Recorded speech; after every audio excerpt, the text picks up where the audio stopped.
মা মা কথা বলো না। জয় নিতাই, জয় গৌর, জয় রাধেশ্যাম। সবাই আজকে আমরা সমবেত হয়েছি আমার ভগবান অনাদিরাদি গোবিন্দ, সর্বকারণের কারণ পরমেশ্বর ভগবান শ্রীকৃষ্ণের মুখনিসৃত বাণী শ্রীমদ ভগবত গীতার আঙ্গিকে ভাগবতীয় কথা সুধারস অমৃত রস আস্বাদন করার নিমিত্তে আজকে সবাই আমরা সমবেত হয়েছি শ্রী ভক্ত আঙ্গিনায়। জয় নিতাই, জয় গৌর, জয় রাধেশ্যাম। ভগবানের কথায় প্রবেশ করার পূর্বে সর্বপ্রথম সশ্রদ্ধ প্রণাম নিবেদন করছি শ্রী রাধা গোবিন্দ ভগবানের শ্রী রাতুল রামদাস শ্রী চরণ কমলে। সশ্রদ্ধ প্রণাম নিবেদন করছি ব্রজমন্ডল বিভূতি বৃন্দাবনের মুকুটমণি পরম পূজ্যপা শ্রী শ্রী 108 বিনোদ বিহারী দাস বাবাজি মহারাজের শ্রী চরণ কমলে প্রণাম নিবেদন করছি। কথা বলো না, রাধে রাধে, কথা বলো না। প্রণাম নিবেদন করছি উপস্থিত সকল গৌর অনুরাগী, নিতাই অনুরাগী সুপ্রিয় গৌর ভক্তবৃন্দ, আপনাদের সকলের আপন আপন শ্রী গুরুদেবের শ্রী চরণ কমলে প্রণাম নিবেদন করছি। উপস্থিত আমার সকল গৌর অনুরাগী, নিতাই অনুরাগী কৃষ্ণ ভক্ত সকল মায়েদের আপন আপন মাতৃদেবী এবং পিতৃদেবীর শ্রী চরণ কমলে সশ্রদ্ধ প্রণাম নিবেদন করছি সেই সমস্ত গৌর অনুরাগী, নিতাই অনুরাগী ভক্তদের শ্রী চরণ কমলে, যাদের চরণধুলি বিনে, যাদের সঙ্গ বিনে, যাদের কৃপা বিনে আজ পর্যন্ত কেউ আমার গৌরকে লাভ করতে পারে নাই, কেউ আমার প্রাণধন শ্রী নিতাই চাঁদকে লাভ করতে পারে নাই, সেই সমস্ত ভক্তদের শ্রী চরণ কমলে আমি অধম নরাধম অবাজন শ্রী ব্যাসাসন থেকে অবনত মস্তকে জানাই তাদের চরণে শতকোটি দণ্ডবত প্রণাম। বাঞ্ছা কল্পতরুভশ্চ কৃপা সিন্ধুভ্য এব চ পতিতানাং পাবনেভ্যো বৈষ্ণবেভ্যো নমো নমঃ। জয় জয় শ্রী রাধেশ্যাম, জয় নিতাই, জয় গৌর, জয় রাধেশ। আজকে সবাই আমরা সমবেত হয়েছি আমার ভগবান অনাদিরাদি গোবিন্দ, সর্বকারণের কারণ ভগবান শ্রীকৃষ্ণের মুখ নিঃসৃত বাণী শ্রীমদ ভগবত গীতার আঙ্গিকে ভাগবতীয় অমৃত রস আস্বাদন করার নিমিত্তে জয় নিতাই, জয় গৌর, জয় রাধেশ্যাম। মন্দির শুনবেন, আমাদের সনাতন শাস্ত্রে ভক্তির যে প্রথম সিঁড়িটার নাম উল্লেখ করেছেন, সেই প্রথম সিঁড়িটা হলো শ্রবণ, মানে ভগবানের কথা শ্রবণ করতে হবে। ভগবান কিন্তু এই জায়গার মধ্যে বলাকে উল্লেখ করে নাই। এখানে আপনারা যারা বসে ভাগবতীর কথা, গীতার কথা শুনছেন, এখানে যে আমি বসে আছি মা, এখানের থেকেও শাস্ত্র বলছেন আপনারা উত্তম, আপনারা উত্তম। এই কারণে সকল ভক্তচরণে নিবেদন, প্রহ্লাদ মহারাজ বলছেন ভাগবতীর মধ্যে ভক্তির প্রথম সিঁড়ি হলো ভাগবতীর কথা শ্রবণ করা, গীতার কথা শ্রবণ করা। এবং নববিধা ভক্তির মধ্যে ভাগবত বলছেন শ্রবণং কীর্তনং বিষ্ণু শরণং পাদ সেবনম অর্চনং বন্দনম দস্য সক্ম আত্মনিবেদনম। ভাগবতী বলছেন যে এই যে ভক্তির যে 9টা অঙ্গ, এই ভক্তির নববিধা অঙ্গের মধ্যে প্রথম অঙ্গটাই হলো শ্রবণ অঙ্গ, মানে একজনের কথা শ্রবণ করতে হবে। তিনি কে? তিনি হচ্ছে আমার ভগবান। কারণ ভগবানের কথা যখন আমরা কায় মনোবাক্যে শ্রবণ করব, তখন আমাদের হৃদয়স্থ যে কামনা বাসনা, আমাদের হৃদয়ে যে ধরনের হিংসা এগুলো রয়েছে, কামনা বাসনা, তাপ পাপ এগুলো রয়েছে, এই সমস্ত কিছু দূর হয়ে যাবে যদি আমরা মন প্রাণ দিয়ে একাগ্রতা সহকারে যদি আমরা নিত্য ভাগবত কথা শ্রবণ করি, ভাগবত কথা শ্রবণ করতে করতে নষ্ট প্রায়েষু অবেদ্রেষু নিত্যং ভাগবত সেবয়া ভগবতী উত্তম শ্লোকে ভক্তির ভবতি নৈষ্টিকী। ওই ভাগবত কথা নিত্য শ্রবণ করতে করতে শুনতে শুনতে এই হৃদয়ে কোনো ধরনের পাপ তাপ হিংসা সমালোচনা করা নিন্দা করা এই সমস্ত কিছু আমাদের হৃদয় থেকে দূরীভূত হয়ে যাবে একমাত্র ভাগবতীর কথা, একমাত্র গীতার কথা শ্রবণ করতে করতে। একবার প্রেম সে বলো রাধে রাধে। কারণ শাস্ত্র আমাদের জানিয়ে দিয়েছেন মা। কারণ বর্তমান সময়ে আমরা লক্ষ্য করে দেখি, আমরা নানান ধরনের নানা অনুষ্ঠান আমরা করি, কিন্তু এত কিছু করার পরেও যে জিনিসটা পর্যালোচনা করে আমরা পর্যবেক্ষণ করি দেখা যায় সেই জিনিসটা হলো আমাদের হৃদয়ের কোনো পরিবর্তন হচ্ছে না। আপনি যত কিছুই করেন না কেন, আপনার এই অন্তর হৃদয়ের যদি কোনো পরিবর্তন না হয়, আপনার হৃদয়ে যদি একে অপরের প্রতি ভালোবাসা নাই থাকে, এত ধর্ম অনুষ্ঠান করে কোনো লাভ আমার হবে না। একবার প্রেম সে বলো রাধে রাধে। রাধে রাধে। এখানে মন দিয়ে শুনতে হবে। সাধু সাধু শব্দটা আমরা বলি, অনেকে বলি না মা, সাধু সাধু বলি না, মন দিয়ে শুনবেন। বর্তমান সময়ে আমরা ভাবি সাধুকে, যখনই সাধু কথাটা আমরা বলি তখনই আমাদের দুই চোখে ভাসে যে তিলক পরিধান করেছে, যে কণ্ঠিমালা ধারণ করেছে, যে পোশাক পরিবর্তন করেছে, নতুন বস্ত্র নতুন ধুতি আদি পরিধান করেছে, সেই হলো সাধু। কিন্তু মা মন দিয়ে শুনবেন, যদি শাস্ত্র পড়েন, শাস্ত্র থেকে কথাগুলো মন দিয়ে শুনেন, জানতে পারবেন সাধু আসলে কে, এটা আমাদের জানা প্রয়োজন মা। বর্তমান সময়ে আমরা পোশাক পরলে, কণ্ঠিমালা দিলে, তিলক দিলে আমরা মনে মনে ভাবি আমরা সাধু হয়ে গেলাম, কিন্তু মনে যদি আমার সেই ভাবনা না থাকে, মনে যদি একে অপরের প্রতি হিংসা থাকে, যতই আমি এই বেশটা নেই না কেন, শাস্ত্র আমাকে কখনো সাধু বলে না। একবার প্রেম সে বলো রাধে রাধে। শাস্ত্র বলে না, একটু মন দিয়ে শুনবেন, এই কথাগুলো জানা প্রয়োজন। শাস্ত্র বলছেন মা, সাধু যদি হতে চাও আগে নিজের হৃদয়টাকে সাধু করতে হবে, আগে নিজের ইন্দ্রিয়গুলোকে সাধু করতে হবে। সাধু যদি হতে চাও আগে তুমি তোমার দুইটা চক্ষুকে সাধু করো, তুমি তোমার এই কর্ণকে সাধু করো, তুমি তোমার অস্তকে সাধু করো। কারণ শাস্ত্র বলছেন সাধু মানে হলো আমরা যেন আমাদের একাদশ ইন্দ্রিয়কে আমরা যেন শ্রী গুরু পাদপদ্মে, আমরা যেন ভগবান শ্রীকৃষ্ণের শ্রী পাদপদ্মে আমরা যেন আমাদের সমস্ত ইন্দ্রিয়কে, মন প্রাণ সমস্ত কিছুকে যেন শ্রী গুরু পাদপদ্মে যেন আমরা নিযুক্ত করতে পারি। একবার রাধে রাধে। এই কারণে সাধু যদি হতে চাও, সাধুর গুণ হলো, মন দিয়ে শুনবেন, সাধু সকলের দুঃখের মধ্যে কাঁদবে। কেউ যখন দুঃখ পায় সাধুর মনটা দেখবেন গলে যাবে, সে কাঁদবে। আর বর্তমান সময়ে আপনি দুঃখ পেলে আমি হাসি, আমার মধ্যে এই ভাবনা, আর আপনি খুশি থাকলে আমি কাঁদি, আরে অমুকের এত সুখ আমার সহ্য হয় না। এত মাৎসর্য আমাদের মধ্যে যে আমরা একে অপরের মধ্যে হিংসা করি। এই জিনিসটা, এই দোষটা যতদিন হৃদয়ে থাকবে, মন দিয়ে শুনে যাও, কোনোদিন ভগবানকে লাভ হবে না। ওই কারণে হৃদয়কে শুদ্ধ করতে হবে। যিনি সাধু হয় তার অনেক গুণ থাকে, সমস্ত গুণের মধ্যে যে উল্লেখিত গুণটা রয়েছে মন দিয়ে জেনে যান, সেই গুণটা হলো সাধু অপরের দুঃখের মধ্যে সাধুর নয়ন দিয়ে জল আসে, অপরের সুখের মধ্যে সাধু আসে। সাধু মনে মনে ভাবে যিনি আমার ভিতরে আছেন তিনি সকলের ভিতরে আছে। এখন আমার করণীয় হলো জীবে সম্মান দিবে যিনি কৃষ্ণ অধিষ্ঠান। বৈষ্ণব এটা ভালো করে জানে, বৈষ্ণব এটা হৃদয়ে গেঁথে নেই, যিনি আছেন আমার ভিতরে, যিনি তাকার জন্য আমি কথা বলতে পারছি, যিনি তাকার জন্য আমার দেহের মধ্যে তেজ আছে, যিনি চলে গেলে আমার এই দেহের আর কোনো অস্তিত্বই থাকবে না, তিনি হলো আমার সেই আত্মা। একবার প্রেম সে বলো। এই আত্মা চলে গেলে দেহের আর কোনো মূল্য নাই। এই কারণে শাস্ত্র বলছেন আত্মীয়তা সবার ভাই, আত্মার সম্বন্ধে আত্মীয়তা না হয় মায়াময় গন্ধে। বর্তমানে আমরা আত্মীয় কাকে ভাবি? রক্তের সম্পর্কের মাধ্যমে আমরা কিভাবে বলেন সবাই? আমরা বলি সে আত্মীয়।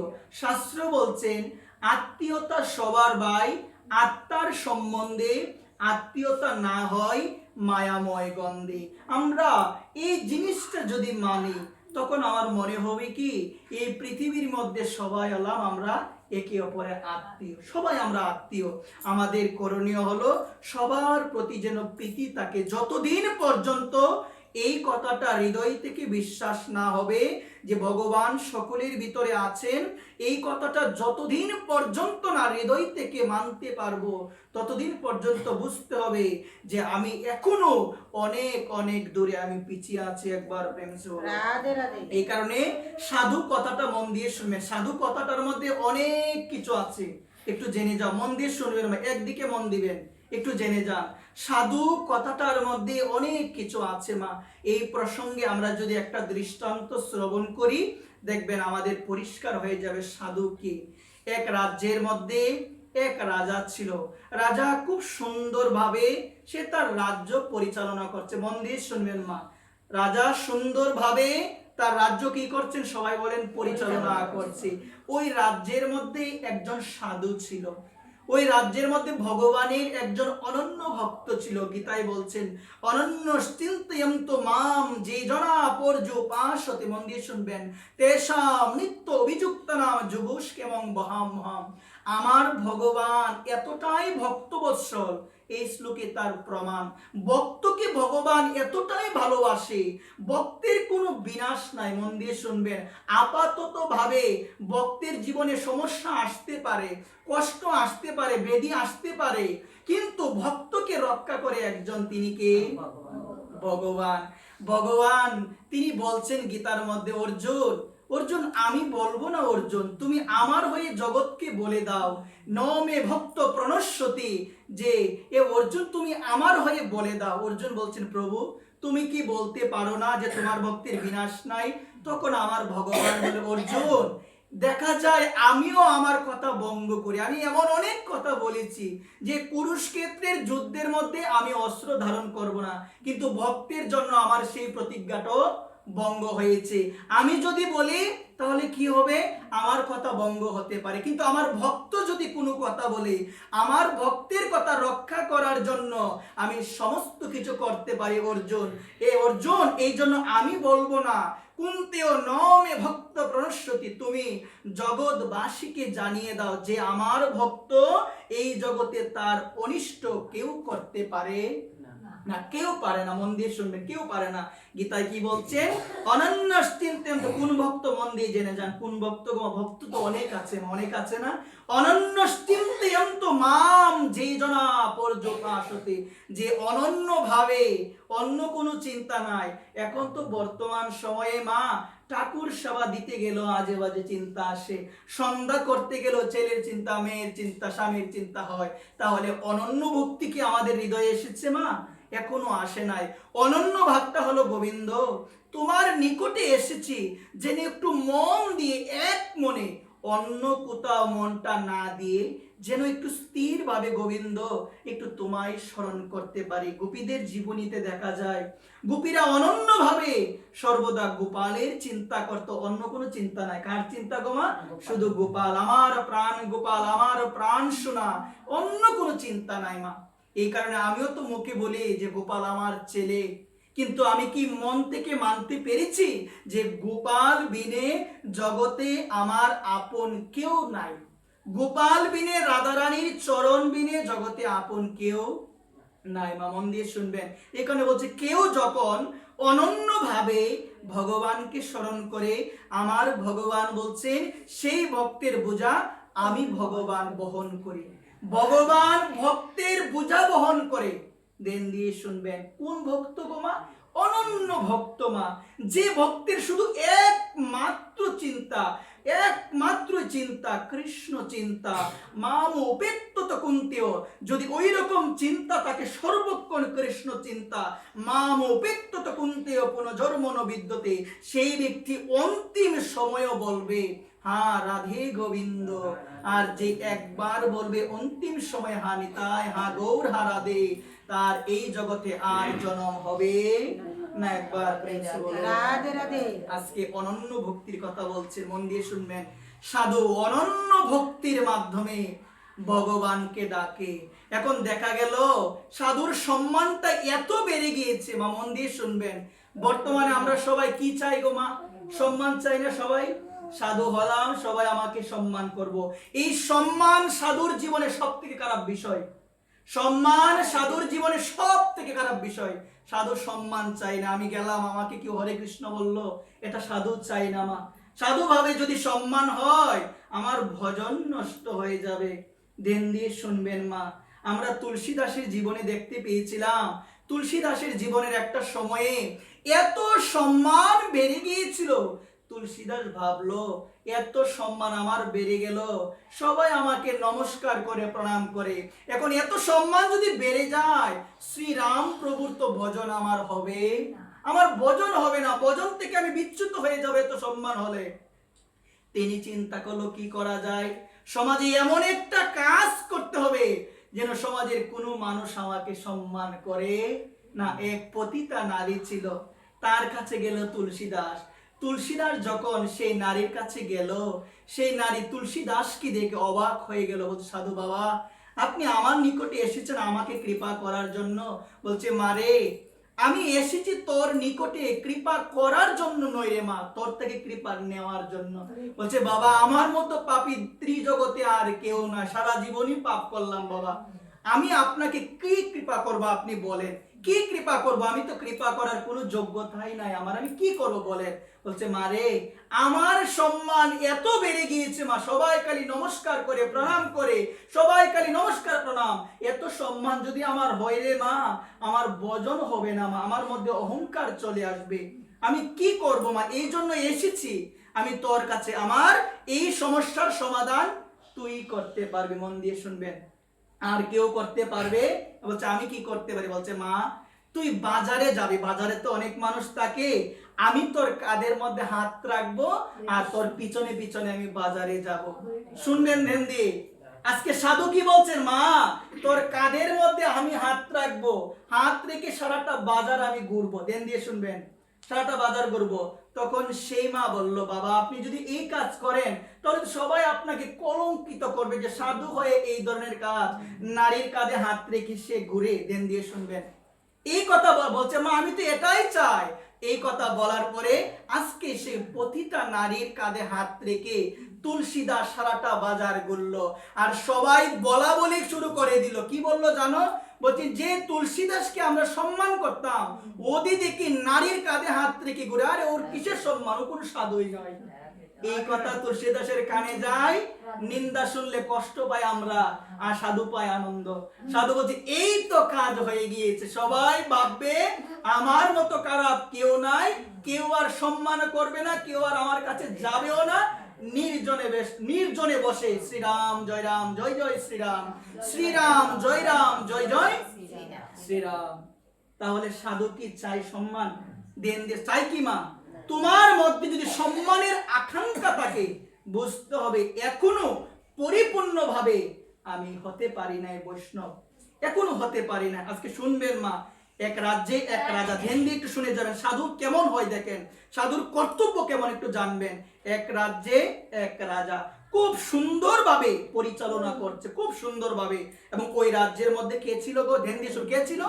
এক সাধু ছিল। অনন্যভাবে অনন্যশ্চিন্ত্যন্ত মাম যে জনা পর্যুপাসতে, অনন্যভাবে সে ভগবানকে স্মরণ করে।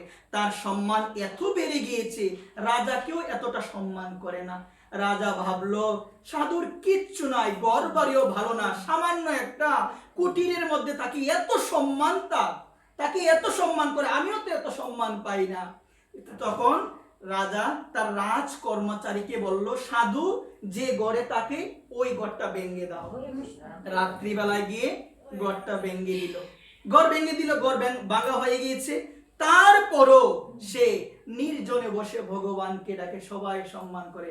রাজা ভাবলো যে করি হোক সাধুকে বধ করতে হবে। মন দিয়ে শুনুন, কি করতে হবে? সাধুকে হত্যা করতে হবে। ঘোষণা দিলেন, যে ব্যক্তি সাধুর মস্তক কেটে এনে আমার চরণে দিতে পারবে তাকে 1,00,000 টাকা, তৎকালীন সময়ের 1,00,000 টাকা তাকে দেওয়া হবে।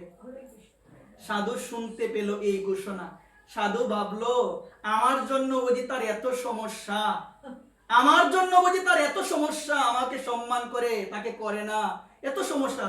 যাই হোক, এই জায়গায় আমি আর থাকবো না, বনে জঙ্গলে আমি চলে যাব, সেখানে গিয়ে নির্জনে আমি ভগবানকে ডাকবো।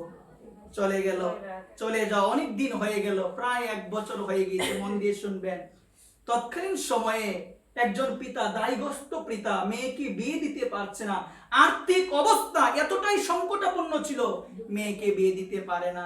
মা একটু জেনে যাও। মেয়েকে যখন বিয়ে দিতে পারে না, তার মনে পড়লো যে আমাদের এলাকায় তো একজন সাধু ছিল, সে তো শুনেছিলাম বনে গিয়েছে, যাই তো বনে গিয়ে দেখি তাকে পাই কি না। মা, সাধুর কাছে গেলে কি টাকা পাওয়া যায়? তাহলে সে সাধুর কাছে কেন যাবে? শুনে যান, সাধুর কাছে সে কেন যাবে, সাধুর কাছে কেন যেতে হয় একটু জেনে যান। সে বনের মধ্যে প্রবেশ করলো, ভগবানকে ডাকতে ডাকতে বনে প্রবেশ করলো। কিন্তু সাধু বাবা 1 বছর ধরে বনে আছে, দাড়ি অনেক বড় হয়ে গিয়েছে, চুল অনেক বড় হয়ে গিয়েছে। সাধুর কাছে গিয়ে সাধুকে জিজ্ঞাসা করছেন যে 1 বছর আগে এই বনের মধ্যে একজন সাধু এসেছিল, আপনি কি তাকে দেখতে পেয়েছেন? সাধু তো বুঝে গেল যে কাকে সে অনুসন্ধান করছে। বলছেন, তাকে কুচ করে তোমার লাভ কি, তুমি কেন তাকে খুঁজতেছো? এই কথা বলার পরে বললেন, আমি তাকে এই জন্য তাকে অনুসন্ধান করছি, এই জন্য তার খুঁজে আমি বের হয়েছি। আমার এক মেয়ে আছে, আর্থিক অবস্থা এতই খারাপ, মেয়ের বিয়ে আমি দিতে পারছি না। সাধু এটা শুনে বলল, তাহলে আমার কাছে কে? বলছে, তাহলে ওই সাধুর কাছে তুমি কেন এসেছো? আমার কাছে বলে না, মন দিয়ে শুনবেন। বলছে, তাহলে ওই সাধুর কাছে কেন যাচ্ছ? সাধুর তো কিছু নাই, তো তুমি রাজার কাছে যাও, ধনী কোনো ব্যক্তির কাছে যাও, তারা টাকা দিবে, সেই টাকার মাধ্যমে বিয়ে হবে, তুমি কেন এসেছো? তখন তিনি বললেন যে আমি শুনেছি শাস্ত্র মুখে, সাধু মুখে, জীবনে যখন কোনো সমস্যা আসে, একমাত্র সেই সমস্যার সমাধান করতে পারে সাধুগুরু বৈষ্ণব। একবার রাধে রাধে। অন্য কেউ করতে পারে না। জীবনের সমস্যার সমাধান কে করতে পারে? সাধুগুরু বৈষ্ণব। আমার মনে হয় কি, আমার এই সমস্যার সমাধান রাজা করতে পারবে না, ধনী ব্যক্তি করতে পারবে না, সেই সাধুই করতে পারবে, এই জন্য এসেছি। বলছেন, এইরকম বিশ্বাসের কথা শুনে সে মনে মনে ভাবলো, এতটুক বিশ্বাস তার সাধুর প্রতি। তখন তাকে ধরে বলল, চলো আমার সঙ্গে রাজার বাড়িতে। রাজার কাছে গেল, রাজার কাছে গিয়ে রাজাকে প্রণাম জানিয়েছে। মন দিয়ে শুনবে, কাকে প্রণাম জানিয়েছে? রাজাকে প্রণাম জানিয়েছেন। বলছে, রাজা, আপনি যে 1 বছর আগে ঘোষণা দিয়েছিলেন যে অমুক সাধুর গর্দান যদি কেউ কেটে আপনার কাছে দিতে পারে 1,00,000 টাকা দিবেন, এটা কি এখনো আছে ঘোষণাটা? বলছে, হ্যাঁ আছে। বলছে, তাহলে আপনি জল্লাদকে ডাক দেন, ডাক দিয়ে আমার মস্তক কেটে দেন, আর ওকে 1,00,000 টাকা দিন, ও টাকা দিয়ে ও মেয়ের বিয়ে দিবে। একবার চিন্তা করবেন, চিন্তা করবেন কথাটা আজকে, এটা মা মন দিয়ে একটু বুঝে যাবেন। সাধু যে মুখে মুখে বলি, আজকে সে বলল, আপনি যে ঘোষণা দিয়েছিলেন 1,00,000 টাকা দিবেন যদি আমার মস্তক কেউ কেটে দিতে পারে, আমি এসেছি, কেউ আমাকে নিয়ে আসে নাই, আপনি আমার মস্তক কাটেন, 1,00,000 টাকা ওকে দেন, ও ওই টাকা দিয়ে মেয়ের বিয়ে দিবে। এই কথা শুনে যে ব্যক্তিটা সাধুকে নিয়ে এসেছে, সে একদম অবাক হয়ে গিয়েছে যে সাধু কেমন হয় একটু জানবেন। অবাক হয়ে গিয়েছে যে তিনি এমন, যে তিনি বলছেন তার নিজের কোনো চিন্তা নাই, আমি যেন 1,00,000 টাকা পাই, আমি যেন 1,00,000 টাকা পাই, এই জন্য সে বলছেন তার মস্তক যেন কাটা হয়। একবার প্রেমসে বলুন, তার মস্তক যেন কাটা হয়। মন দিয়ে শুনবেন, আজকে রাজা এই কথা শুনে, রাজা কি স্থির থাকতে পারবে? রাজার মনও পরিবর্তন হয়ে গেল। এমনও বুঝি সাধু আছে যাকে আমি হিংসা করেছিলাম, হৃদয়টা এত নরম, অন্যের কথা চিন্তা করে। আমি এখন বুঝতে পারলাম কেন মানুষ তাকে সম্মান করে। কেন সম্মান করে? যে অপরকে সম্মান করে সেই তো সম্মান পায়, যে অপরের কথা ভাবে সেই তো সাধু। গোমা লাইট আছে ঘরের মধ্যে, সেই তো সাধু। এই কারণে সকল ভক্ত চরণে আমি অধম। কোনটা গোমা? এটা দিয়ে দিলে একটু কথা বলি। কোথায় মা? আসেন, আপনি আসেন, দিয়ে দেন। জয় জয় শ্রী রাধেশ্যাম। জয় নিতাই, জয় গৌর, জয় রাধেশ্যাম। এই কারণে সকল ভক্ত চরণে আমি অধম নরাদম এই নিবেদন করি মা, আমাদের সর্বপ্রথমই করণীয় হলো আমরা যেন আমাদের সেই অন্তরকে পরিশুদ্ধ করা যায়, সেই শুদ্ধ ভক্ত সঙ্গ, শুদ্ধ সাধু সঙ্গ যেন আমরা সকলেই করতে পারি। এই কারণে সকল কোথায় লাগাতে হবে?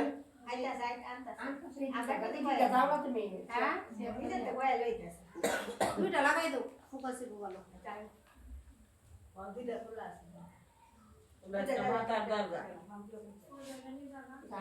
বর্দা একটু তাড়াতাড়ি করেন, গরম লাগছে।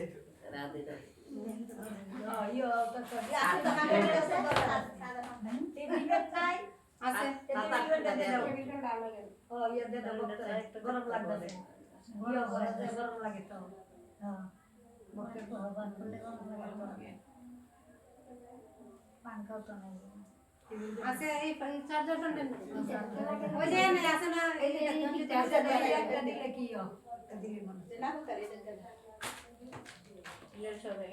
জয় শ্রী রাধেশ্যাম।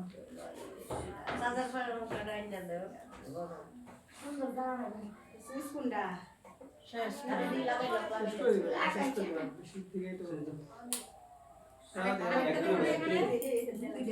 একটু জানা দাও বর্দা দুইটা দিলে ভিডিও একটু সুন্দর হয়, একটা গানে ভিডিও করে দিই।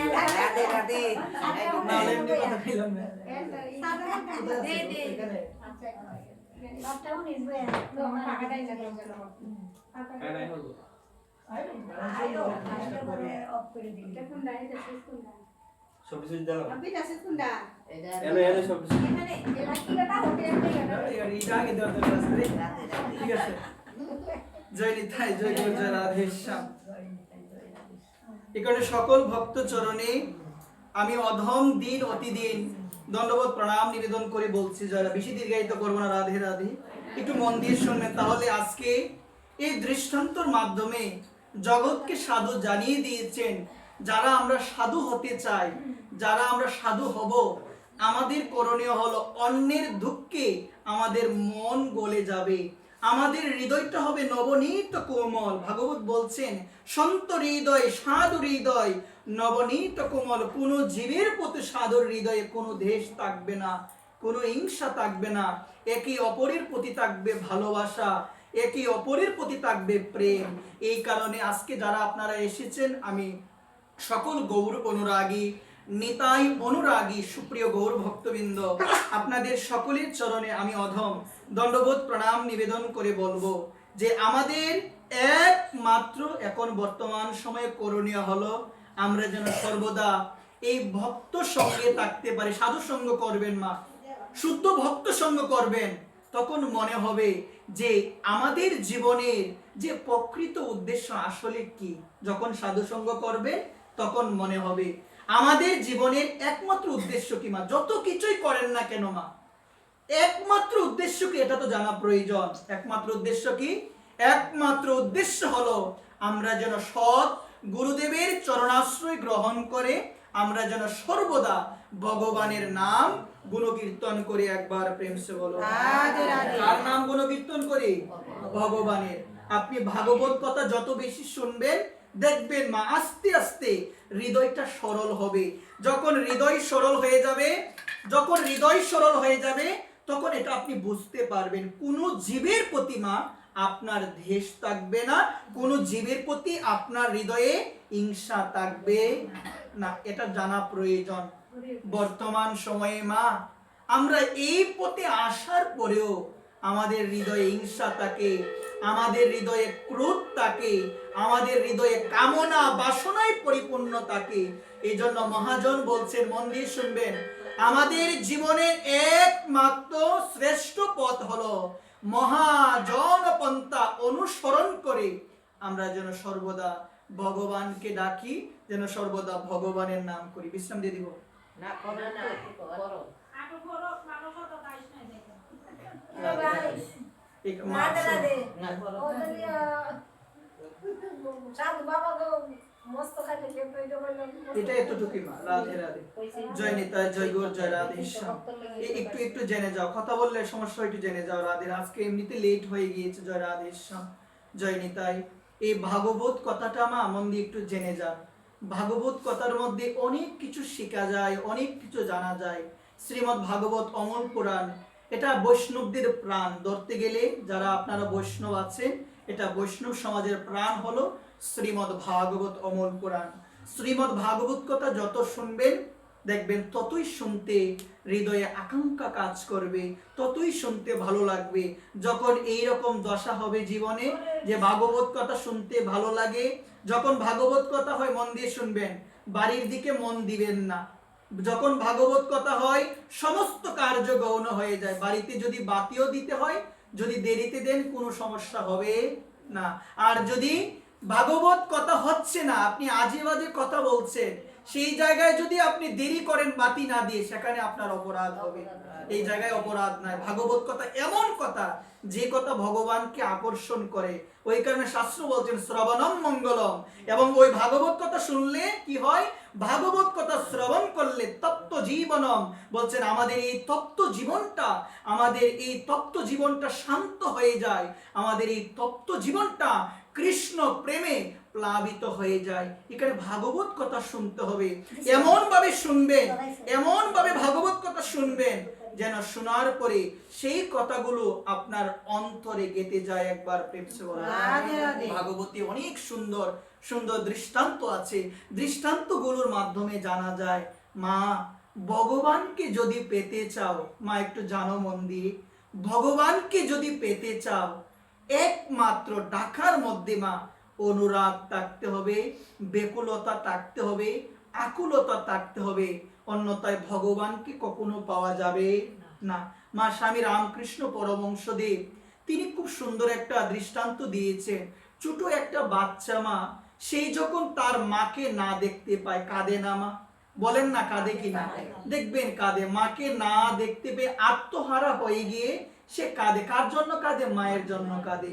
রামকৃষ্ণ পরমহংসদেব বলছেন তদ্রূপ মা ভক্তরও মা কাঁদে আকুল ভাবে, বেকুল ভাবে, দু হাত প্রসারিত করে বলে গোবিন্দ তুমি বিনে জগতে আমার আপন বলে কেউ নাই। যে ছেলেকে ভাবলেন আপন, যে মেয়েকে ভাবলেন আপন, তারা এক সময় কেউ ছিল না, তারা এক সময় কেউ থাকবে না। কিন্তু একজনের সাথে আমার সম্পর্ক ছিল, সম্পর্ক আছে, সম্পর্ক থাকবে। তিনি হলো আমার পরম আপন, আমার গোবিন্দ ভগবান। একবার সম্পর্ক থাকতে হবে। এই গোবিন্দের সাথে কি রকম সম্পর্ক থাকা প্রয়োজন একটু জেনে যাবেন। অধর্ম ধর্ম হয়ে যায় যদি প্রেম ভালোবাসা থাকে। একটু জানবেন অধর্মটা ধর্ম হয়ে যায়। এক বৃদ্ধ মা ছিল, একটু জেনে যাও, এটা বলে শেষ করব। এক বৃদ্ধ মা ছিল। ওই বৃদ্ধ মা সে দুধ বিক্রি করে নিজের জীবনটা সে নির্বাহ করত। ওই বৃদ্ধ মায়ের জগতে আপন বলতে ওই বৃদ্ধ মায়ের জগতে আর কেউ ছিল না, শুধুমাত্র তিনি ছিল, আর ছিল তার জগন্নাথ ভগবান। মা দুধ বিক্রি করত, জানবেন, একটু শুনবেন কথাটা। দুধ বিক্রি করত, কিন্তু মা দুধ বিক্রি করার সময় কি করতেন জানেন? তিনি একটু দুধ রাখতেন আমার জগন্নাথের জন্য। কার জন্য রাখতেন?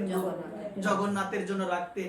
মনে মনে ভাবতেন আমি আমার গাভীর একটু দুধ আমি জগন্নাথকে দিব, আর আরেকটু দুধ বিক্রি করে আমি বাজার সদাই কিনে সেগুলো ভগবানকে ভোগ নিবেদন করব।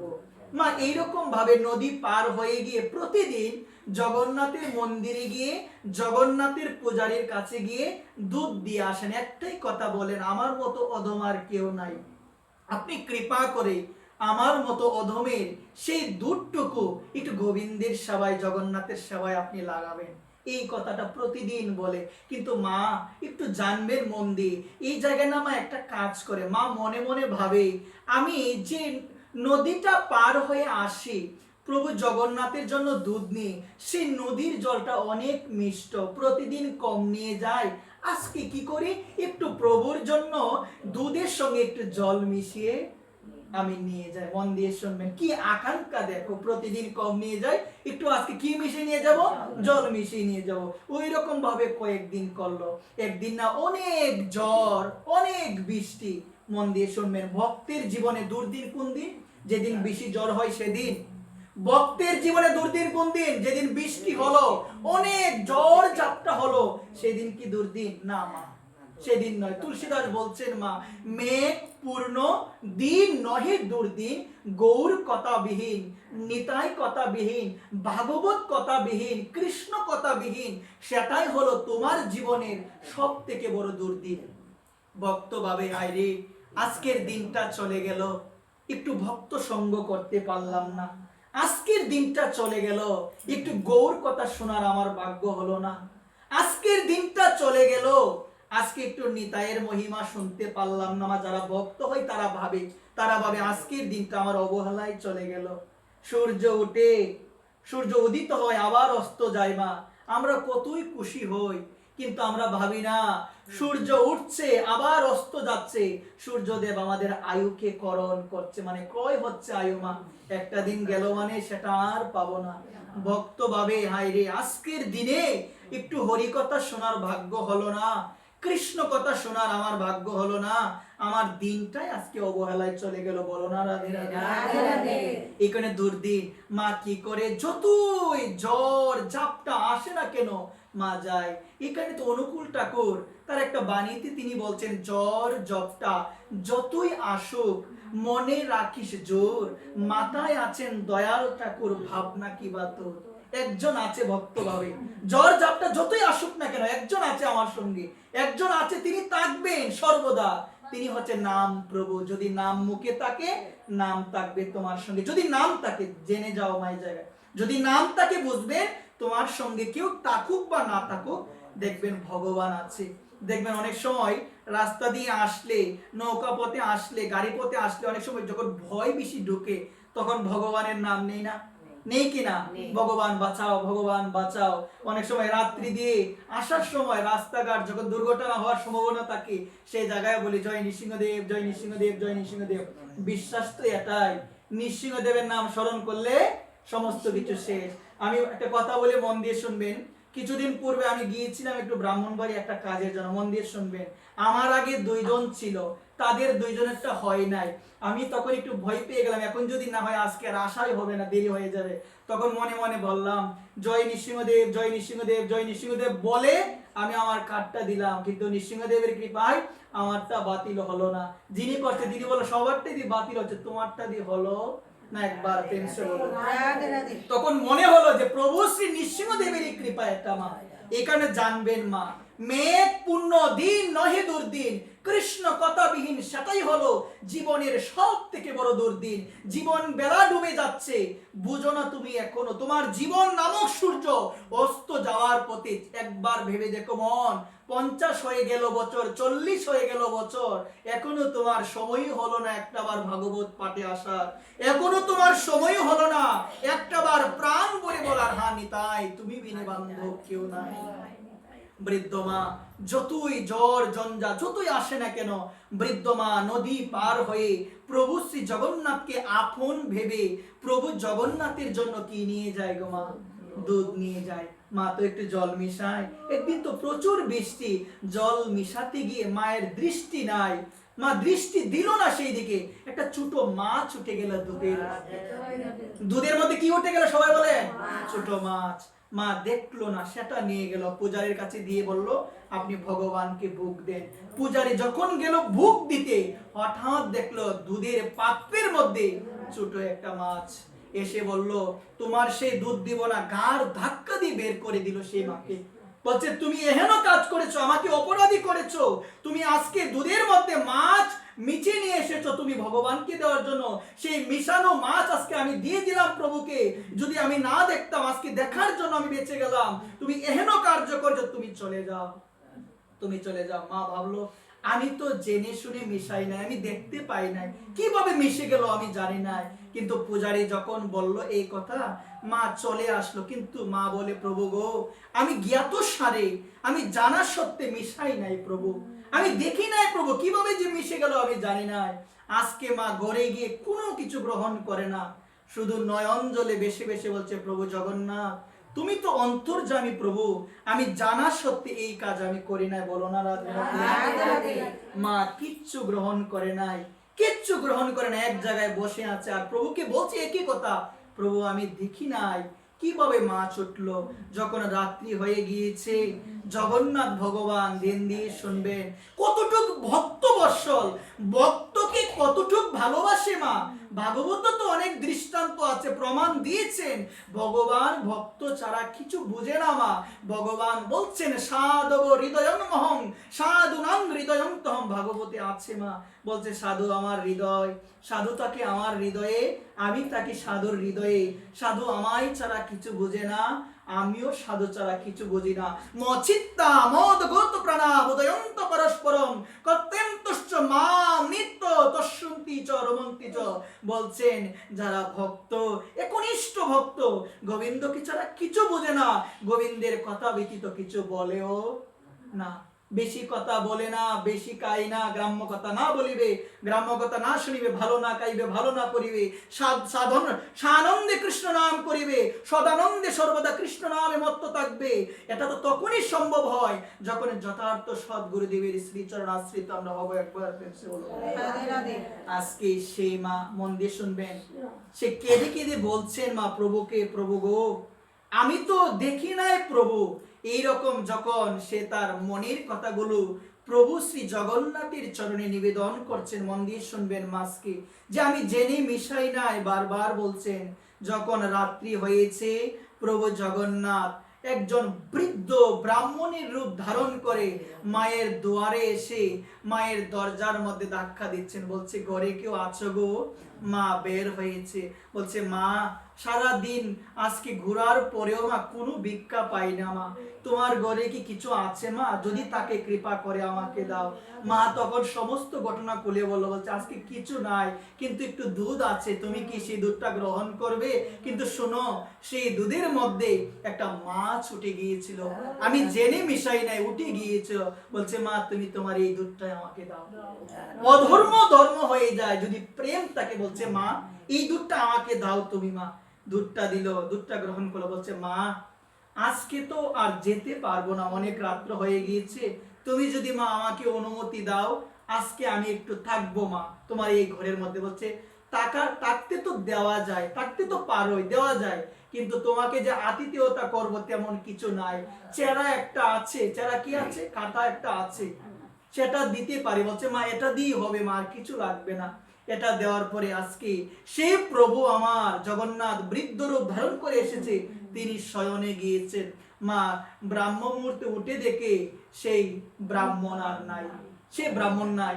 মনে মনে ভাবলো ব্রাহ্মণও চলে গেল, আমার সেই চিরাগ খাতাটাও নিয়ে চলে গেল। মনে মনে বিলাপ করতে লাগলো। হঠাৎ মা যখন তার দিকে দৃষ্টি দিল, দেখতে পেল মায়ের অঙ্গের মধ্যে আমার প্রভু জগন্নাথকে এক রাজা খুব সুন্দর মণি খচিত একটা সুন্দর একটা জিনিস দিয়েছিল, একটা বস্ত্র দিয়েছিল, একটা কাঁথা দিয়েছিল। সেটা আমার প্রভু জগন্নাথ মাকে পরিয়ে দিয়ে মার চেরা কাঁথা নিয়ে চলে গিয়েছে। একবার কিন্তু মা তো বুঝে গিয়েছে, মা জেনে গিয়েছে এই যে কাঁথাটা আমাকে পরানো হলো, আমি তো প্রভু জগন্নাথের মন্দিরে গিয়ে ওই কাঁথাটা আমি দেখেছি। মনে মনে ভাবলো এখন যদি সবাই জেনে যায় যে আমার ঘরে প্রভু জগন্নাথের সেই মণি খচিত কাঁথাটা রয়েছে, এখন তো আমার আর কোনো উদ্ধার হবে না, আমার আর গতি নাই, আমাকে শাস্তি দিবে, আমাকে মৃত্যুদণ্ড দিয়ে দিবে। সেটা যদি আমার ঘরে এসে দেখতে পাই ওই কাঁথাটা, তখন সে ভাবলো এটাকে যে করি হোক রাজার কাছে নিয়ে যায়, রাজার জিনিস, রাজা দিয়েছিল জগন্নাথকে, রাজার কাছে নিয়ে যায়, না হলে আমার আর উদ্ধার না, আমাকে মৃত্যুদণ্ড দিয়ে দিবে। রাজার কাছে গেল, রাজাকে দেখালো, দেখানোর পরে রাজাকে সমস্ত ঘটনা বলল। বলার পরে রাজা পূজারীকে ডাক